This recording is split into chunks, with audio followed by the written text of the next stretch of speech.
Hello friends, मैं सूरज कुमार वर्मा एक बार फिर से आप सभी का स्वागत करता हूं आपके अपने यूट्यूब चैनल फ्लाइंग दिशा ऑनलाइन क्लासेज में।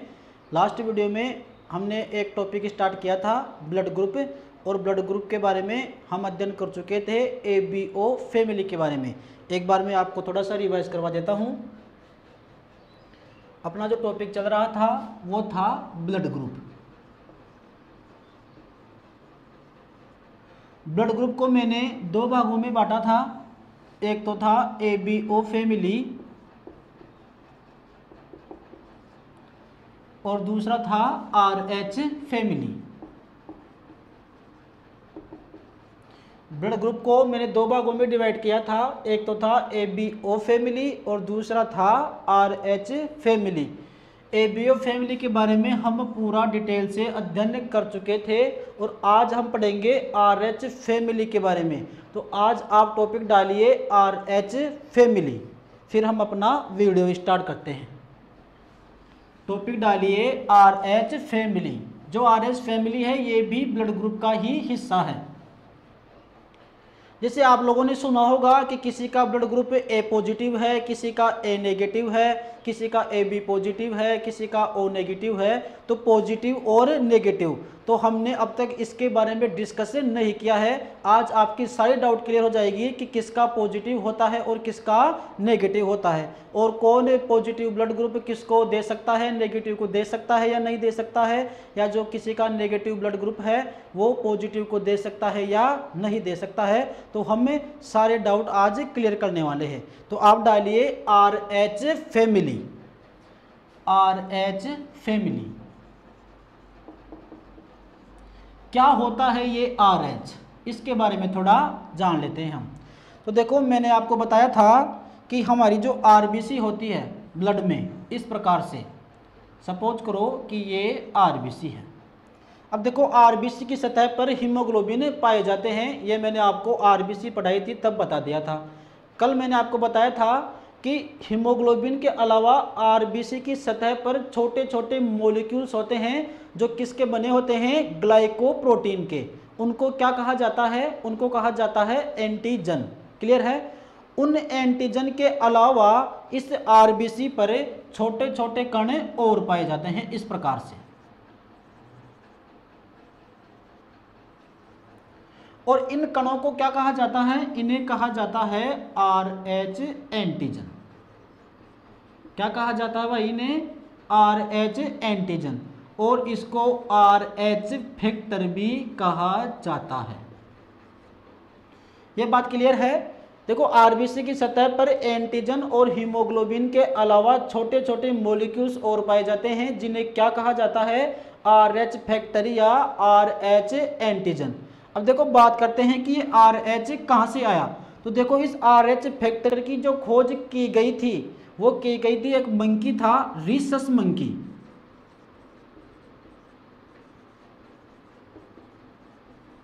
इस रीसस मंकी की RBC में इस RH फैक्टर की खोज की गई थी। तो देखो,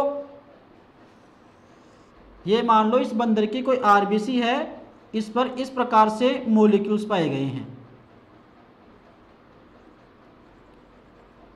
सेम इसी प्रकार के मॉलिक्यूल्स हमारे ह्यूमंस की RBC पर पाए जाते हैं, इसीलिए इसे क्या कहा गया, RH फैक्टर कहा गया।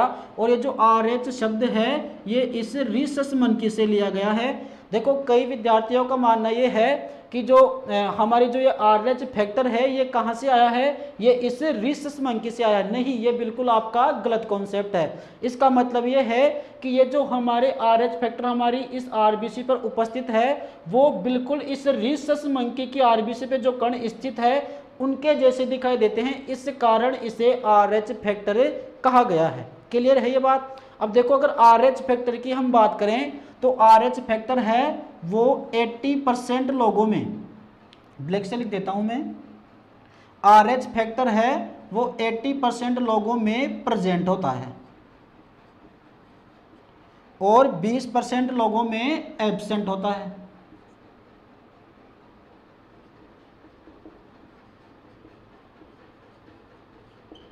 मैं क्या बता रहा हूं आपको कि हमारे संसार में जितने भी लोग हैं उनमें से 80% लोग ऐसे हैं जिनमें ये RH एंटीजन पाया जाता है। 80% लोगों में ये प्रेजेंट होता है और 20% लोग ऐसे हैं जिनमें RH फैक्टर नहीं पाया जाता है।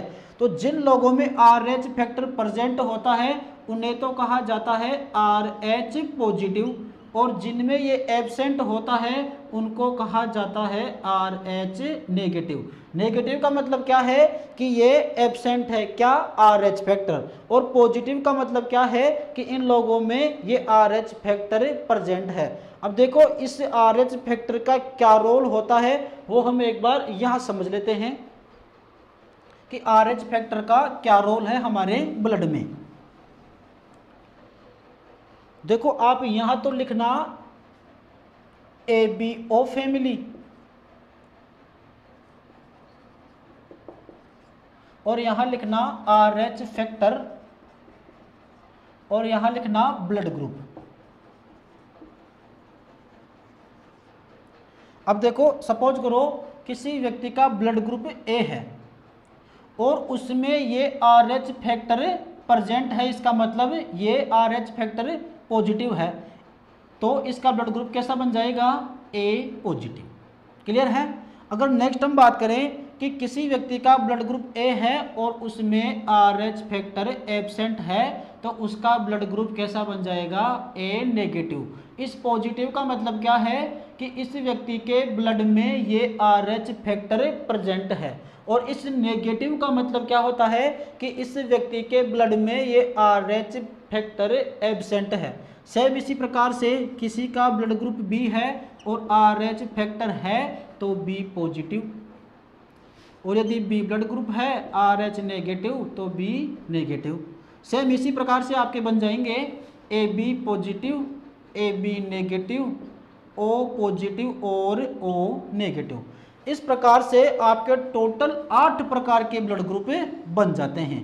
A positive, A negative, B positive, B negative, AB positive, AB negative, O positive और O नेगेटिव। तो इस RH फैक्टर का क्या रोल है आप अच्छी तरीके से समझ गए होंगे कि देखो जिसमें RH फैक्टर प्रेजेंट होगा उसका ब्लड ग्रुप पॉजिटिव होगा और जिसमें RH फैक्टर एब्सेंट होगा उसका ब्लड ग्रुप नेगेटिव होगा। ये बात क्लियर है। अब देखो आपको पता है कि जो O ब्लड ग्रुप है वो रेयर ब्लड ग्रुप माना जाता है, रेयर ब्लड ग्रुप। अब देखो इसमें भी कौन सा होगा, O नेगेटिव, ये सबसे ज्यादा रेयर होगा।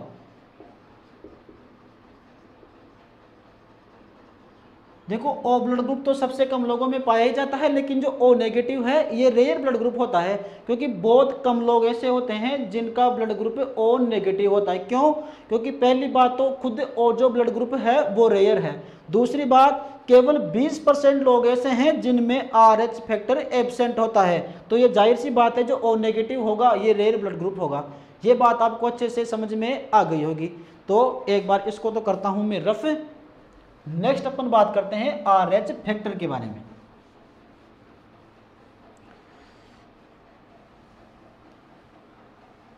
RH फैक्टर की उपस्थिति और अनुपस्थिति के कारण जो हमारे 4 प्रकार के ब्लड ग्रुप हैं वो 8 प्रकार के बन चुके हैं। अब देखो आप एक नोट डाल के लिखना RH फैक्टर के बारे में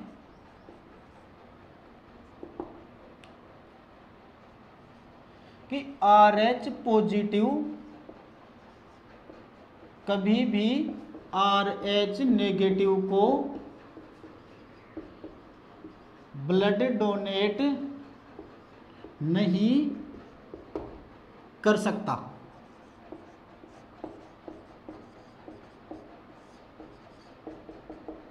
दूसरा नोट आप लिखना, घबराना मत, आप बिल्कुल समझाएंगे ये चीज क्यों नहीं कर सकता। RH नेगेटिव कभी भी RH नेगेटिव RH पॉजिटिव को ब्लड डोनेट कर सकता है।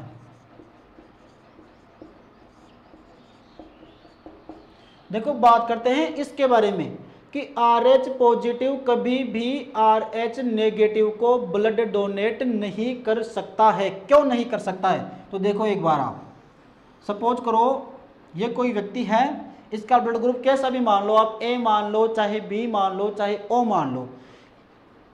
सपोज करो इसमें RH पॉजिटिव है, ये चाहे A पॉजिटिव मान लो, चाहे AB पॉजिटिव मान लो। इस प्रकार से मैं लिख देता हूं, इस व्यक्ति की आरबीसी की सतह पर ये RH फैक्टर प्रेजेंट है। इसका मतलब ये RH पॉजिटिव वाला व्यक्ति है। बात करते हैं कि एक व्यक्ति ऐसा है जो नेगेटिव ब्लड ग्रुप वाला है, चाहे A नेगेटिव मान लो, चाहे O मान लो, चाहे AB नेगेटिव मान लो, कुछ भी मान लो। तो ये तो है RH पॉजिटिव और ये है RH नेगेटिव। अब देखो जाहिर सी बात है कि इसमें एंटीबॉडी पाई जाएगी।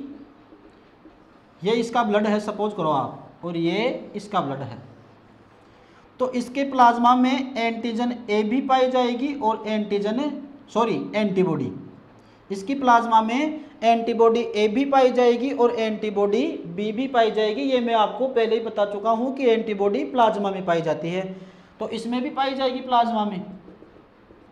एंटीबॉडी ए भी होगी और एंटीबॉडी बी भी होगी। यह दोनों होगी या नहीं होगी ये डिपेंड करता है इसके ब्लड ग्रुप पे। क्लियर है? अब देखो ये जो ए एंटीबॉडी है, ये बी एंटीबॉडी है, इसके ब्लड में RH फैक्टर नहीं है, तो ये जो एंटीबॉडी है इस RH फैक्टर को बिल्कुल भी नहीं पहचानती है। यदि इस व्यक्ति का ब्लड RH पॉजिटिव का इस व्यक्ति को चढ़ा दिया जाए सपोज करो, तो जाहिर सी बात है ये जो RH फैक्टर है यहां जाएगा आरबीसी की सतह पर। जैसे ही ये यहां जाएगा तो ये जो एंटीबॉडी है A और B ये तो इसको पहचानती नहीं है, तो क्या होगा, ये तुरंत इस पर आक्रमण करेगी और ब्लड में सेम वही समस्या होगी जो हमने ABO फैमिली में पढ़ी थी कि ब्लड में क्लम्पिंग शुरू हो जाएगी, ब्लड का थक्का जमना शुरू हो जाएगा और ब्लड में गांठें बनना स्टार्ट हो जाएगी। इसी कारण जो RH पॉजिटिव है वो RH नेगेटिव को कभी भी ब्लड डोनेट नहीं कर सकता है। मेन रीजन यही है। अब देखो बात करें, यदि ये व्यक्ति इसको ब्लड डोनेट करे, RH नेगेटिव वाला RH पॉजिटिव को करे, तो इसको कोई इफेक्ट नहीं होगा। क्यों नहीं होगा? क्योंकि ये जो इसके पास तो RH फैक्टर है ही नहीं, इसके पास तो है तो नहीं है, तो इसका कोई इफेक्ट नहीं पड़ेगा। तो नेगेटिव वाला पॉजिटिव वाले को ब्लड दे सकता है क्योंकि इसके पास कोई नई चीज आई नहीं वहां से। लेकिन जैसे ही हम इसका ब्लड इसको देते हैं तो ये नई चीज इसके पास जाती है जो कि ये विरोध करती है एंटीबॉडीज का। यही कारण है कि RH पॉजिटिव कभी भी RH नेगेटिव को ब्लड डोनेट नहीं कर सकता है, और दूसरा क्या है कि RH नेगेटिव RH पॉजिटिव को ब्लड डोनेट कर सकता है। अब आप चाहे किसी भी प्रकार का क्वेश्चन बना लो, सारे क्वेश्चन आपके सोल्व हो जाएंगे ब्लड ग्रुप से। देखो मैं एक बार आपसे क्वेश्चन खुद बना के पूछता हूं कि आपने कितना क्या सीखा।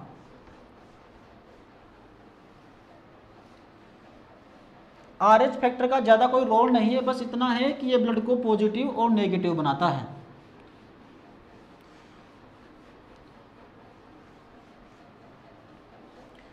RH फैक्टर में आपको सिर्फ दो बातें याद रखनी है कि RH पॉजिटिव कभी भी RH नेगेटिव को ब्लड नहीं दे सकता है, जबकि RH नेगेटिव हमेशा RH पॉजिटिव को ब्लड दे सकता है। अब मैं आपके सामने क्वेश्चन लिख रहा हूं।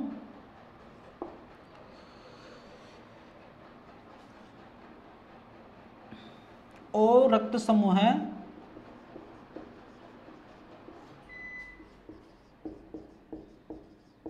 किसको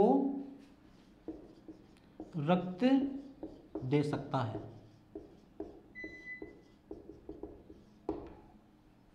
O रक्त समूह है किसको रक्त दे सकता है? तो O वाला तो सर्वदाता होता है, तो ये सबको रक्त दे सकता है। तो आप यहां लिखेंगे कि ये सभी को ब्लड दे सकता है। जैसे आप ऑप्शन भी बना सकते हो कि A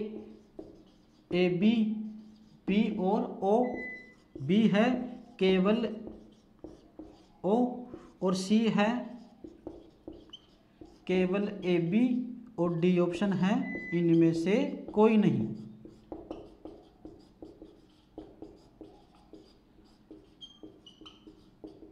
तो ओ रक्त समूह है वो किसको रक्त दे सकता है, ये सभी को दे सकता है, ए को भी दे सकता है, ए बी को भी दे सकता है और बी को भी दे सकता है और ओ को भी ब्लड दे सकता है। ये तो मैंने एबीओ फैमिली से क्वेश्चन पूछा है। क्वेश्चन अब मैं आपसे यहां से पूछूंगा आरएच फैमिली से। तो आप नेक्स्ट क्वेश्चन लिखो एक बार।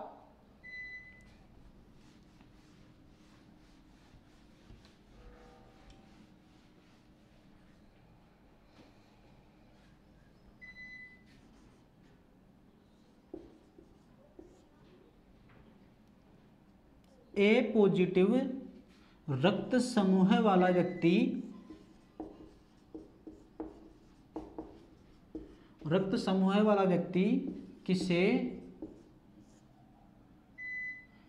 किससे रक्त ले सकता है।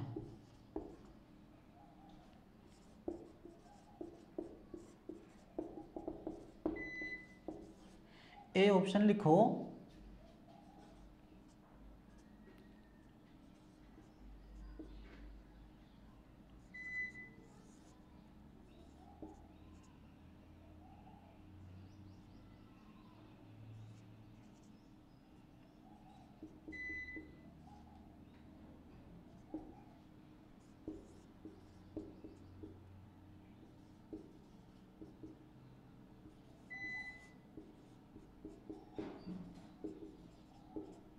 इस प्रकार से आपसे क्वेश्चन पूछ लिया जाता है आरएच फैक्टर से कि ए पॉजिटिव रक्त समूह वाला व्यक्ति किससे रक्त ले सकता है।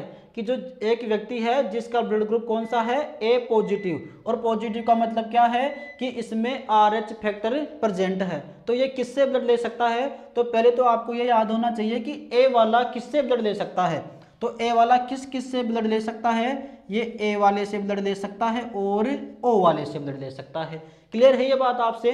अब देखो पॉजिटिव है तो पॉजिटिव वाला नेगेटिव वाले से ब्लड ले सकता है। मैंने आपको लिखवाया है कि जिसका ब्लड ग्रुप नेगेटिव है वो पॉजिटिव वाले को डोनेट कर सकता है। तो देखो इसमें आपके 4 ऑप्शन हैं। ए ऑप्शन है ए नेगेटिव और ए पॉजिटिव, बिल्कुल दोनों से ब्लड ये ले सकता है। लेकिन बी ऑप्शन पढ़ो आप, ए नेगेटिव से ब्लड ले सकता है, बिल्कुल नेगेटिव वाला पॉजिटिव को ब्लड दे सकता है, लेकिन पॉजिटिव वाला नेगेटिव वाले को ब्लड नहीं दे सकता है। तो क्या ये ए नेगेटिव वाला इसको ब्लड दे सकता है, बिल्कुल दे सकता है। बात करें ओ नेगेटिव की, क्या ओ नेगेटिव इसको ब्लड दे सकता है, बिल्कुल दे सकता है, क्योंकि नेगेटिव वाला पॉजिटिव को ब्लड दे सकता है। ए पॉजिटिव भी दे सकता है और ओ पॉजिटिव भी दे सकता है। तो ये चारों ब्लड ग्रुप इससे ए पॉजिटिव को ब्लड दे सकते हैं। क्लियर है। तो इसका राइट आंसर क्या हो जाएगा, बी ऑप्शन राइट हो जाएगा। ठीक है। अब इस क्वेश्चन को मैं चेंज कर देता हूं, किसको रक्त दे सकता है।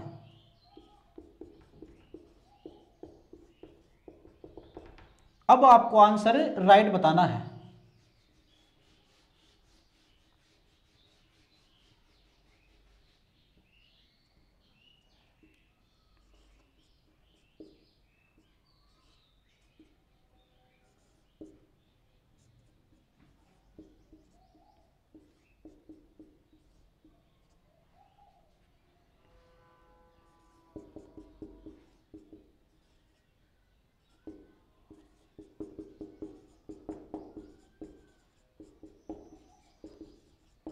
क्वेश्चन क्या है कि ए पॉजिटिव रक्त समूह वाला व्यक्ति किसको रक्त दे सकता है। ऑप्शन है ए पॉजिटिव और ओ पॉजिटिव को, ए positive A negative O positive और ओ नेगेटिव को, ए पॉजिटिव और ए बी पॉजिटिव को, और A positive A negative A B positive और ए बी नेगेटिव। तो देखो बताओ अब आपका क्या राइट आंसर होगा इसका। तो पहले बात करें एक के बारे में कि ए वाला किसको ब्लड दे सकता है। तो ए वाला किस को ब्लड दे सकता है, ए वाला ए को ब्लड दे सकता है। इसके अलावा ये ए बी वाले को भी ब्लड दे सकता है। क्लियर है। ए वाला ए को ब्लड डोनेट कर सकता है और इसके साथ ही किसको ब्लड डोनेट कर सकता है, ए बी वाले को ब्लड डोनेट कर सकता है। अब बात आ रही है पॉजिटिव वाले की। तो मैंने आपको लिखवाया था कि पॉजिटिव वाला कभी भी नेगेटिव वाले को ब्लड डोनेट नहीं कर सकता है।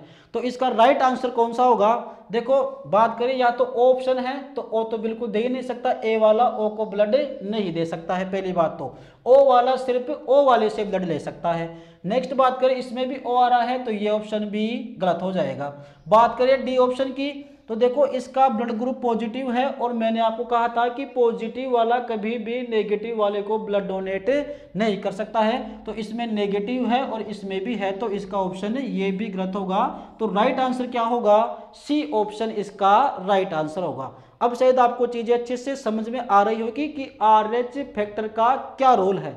अब एक लास्ट क्वेश्चन मैं आपसे पूछ रहा हूं, उसका आंसर आपको कमेंट बॉक्स में देना है। यदि आपने उसका आंसर कमेंट बॉक्स में सही दे दिया तो मैं समझ जाऊंगा कि आपको ब्लड ग्रुप अच्छे से समझ में आ गया है।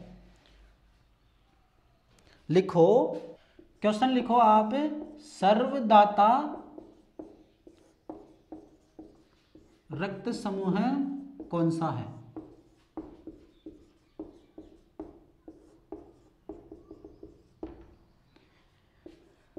ए ऑप्शन है ओ पॉजिटिव, बी ऑप्शन है ओ नेगेटिव, सी ऑप्शन है ए बी पॉजिटिव और डी ऑप्शन है ए बी नेगेटिव।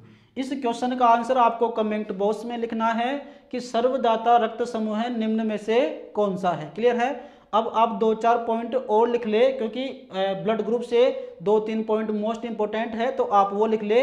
इस क्वेश्चन का आंसर आपको कमेंट बॉक्स में देना है। आप अब नोट डालकर 2-4 बातें और लिखें।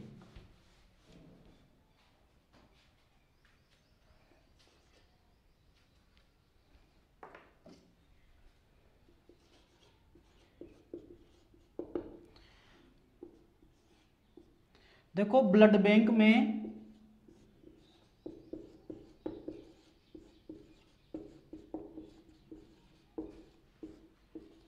ब्लड को 4.4 डिग्री सेल्सियस के तापमान पर रखा जाता है।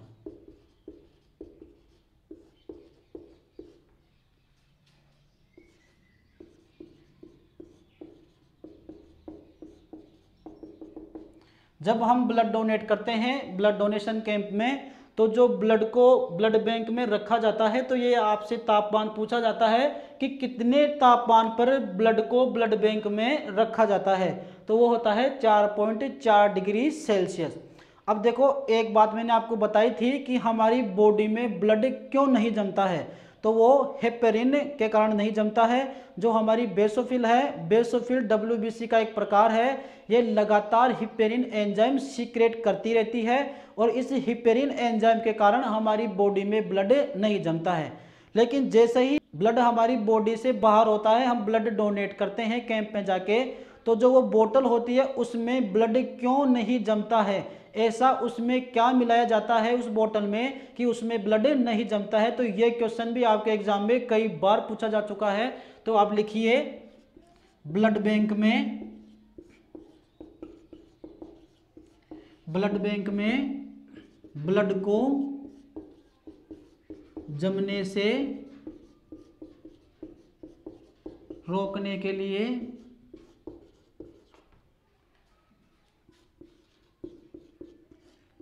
उसमें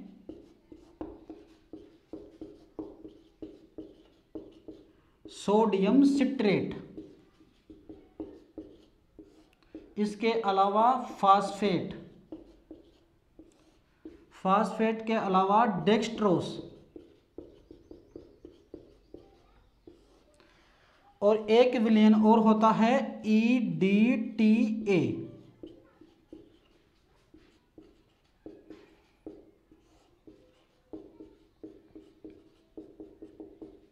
ब्लड बैंक में ब्लड को जमने से रोकने के लिए उसमें सोडियम सिट्रेट और इसके अलावा फास्फेट और डेक्सट्रोस और इसके साथ क्या मिलाया जाता है, EDTA मिलाया जाता है।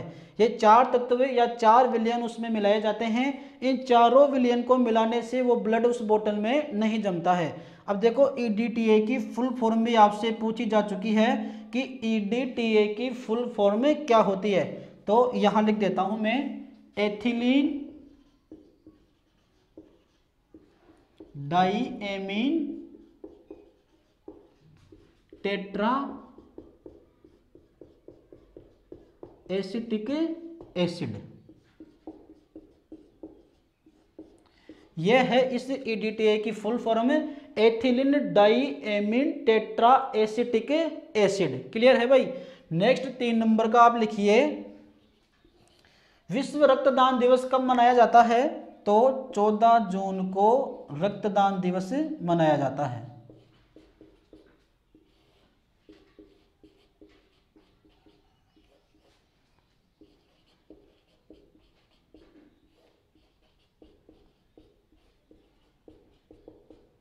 जब हम ब्लड डोनेशन कैंप में ब्लड डोनेट करने जाते हैं तो आपने सुना होगा कि मैंने तो 1 यूनिट ब्लड दिया है, मैंने तो 2 यूनिट ब्लड दिया है।